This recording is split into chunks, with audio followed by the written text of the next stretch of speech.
Senior Hiker 77. Got a complaint and an issue that I want to talk to you guys about, and maybe y'all have experienced the same thing. First, let me slip on this Ahmad Alam puffy jacket and tell you what my complaint is. Has anybody else ever realized that these are oversized hoods on just about all the puffy jackets I've got? Even my Mammoth Precip oversized hood.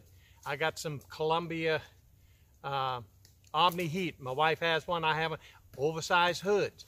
My my Frog Togs Extreme Light oversized hoods. Now, in the wintertime, that's okay. It wasn't an issue because I'd wear a beanie of some kind. But what happened, why it's come to the front now this year, is I have moved over to a quilt. In fact, it's only a 40-degree Thermarest Vela, V-E-L-A. And I use my puffy.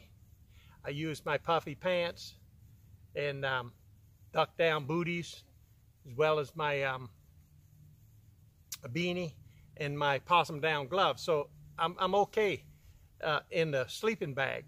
But what happened since I've moved over to a quilt, the head, you know, the quilt doesn't have a hood like a sleeping bag. So that became an issue taking care of my head. And so I'm looking around and thinking, oh, okay, a balaclava. How about a goose down balaclava?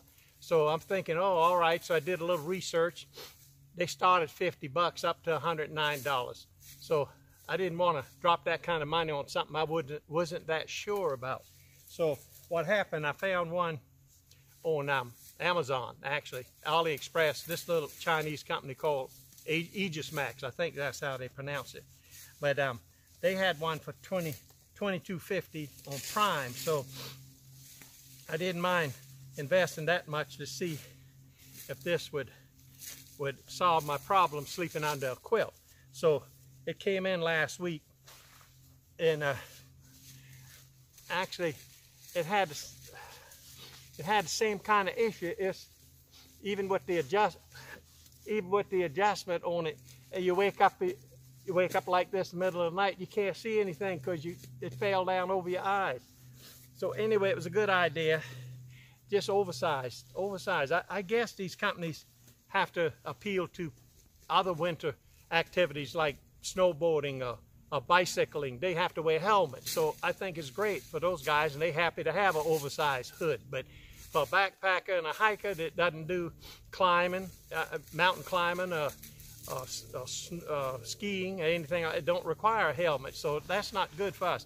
Actually, the only jacket that actually almost got it right, and that was Mountain Hardwear Ghost Whisperer. That one, it's just a layering jacket, but the hood seems to fit your head, fits my head nice. But so this was a big fail. It was only $22. I'll keep it because it might serve a purpose somewhere, but it's not going to serve the purpose I bought it for.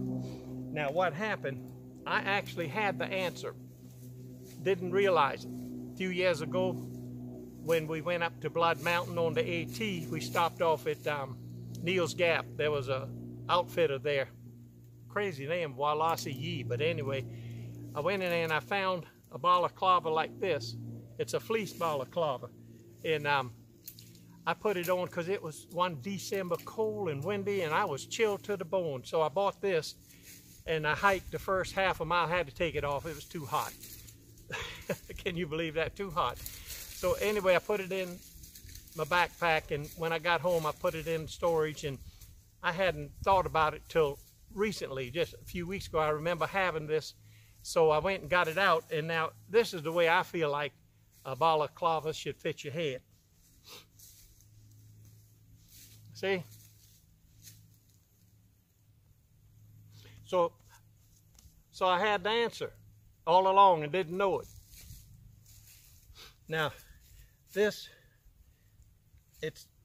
just in case anybody's interested, it's made by it's made by a company called The Mouse Works. let's see where we're at. I'll type it up here, themouseworks.com. And it's handmade. In fact, the name is Ryan Williamson made this balaclava. So anyway, that kind of solved my problem sleeping under a quilt. Now that's all I had. I was just curious if anybody else thought that those hoods were oversized. But anyway, I guess it's time now to celebrate.